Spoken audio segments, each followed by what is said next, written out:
Ano nga ang pakinabang sa atin kung may ipinangakong walang hanggang panahon sa atin? Gayong tayo'y gumawa ng mga gawang nagdadala ng kamatayan.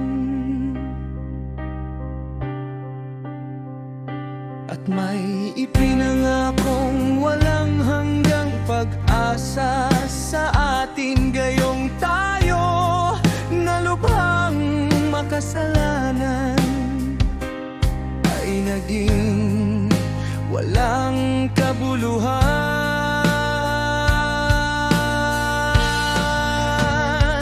At may inihandang tahanan ng kalusugan at kaligtasan para sa atin. Gayong tayo'y namuhay ng may kasamaan.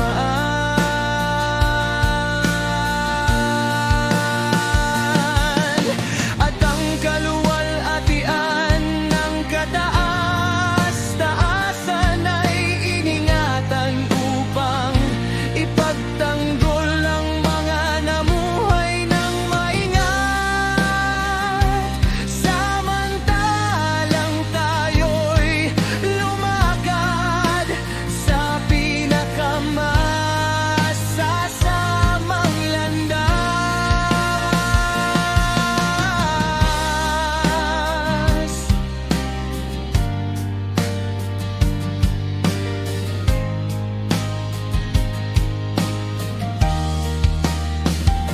At may ipapakitang paraiso na ang bunga ay namamalagi magpakailanman, kung saan naroon ang katiwasayan at kagalingan. Yamang tayo'y hindi papasok doon,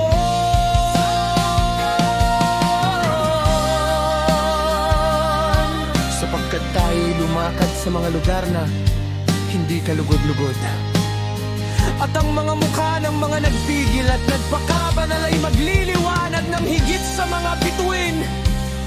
Samantalang ang ating mga mukha ay magiging mas maitim kaysa kadiliman.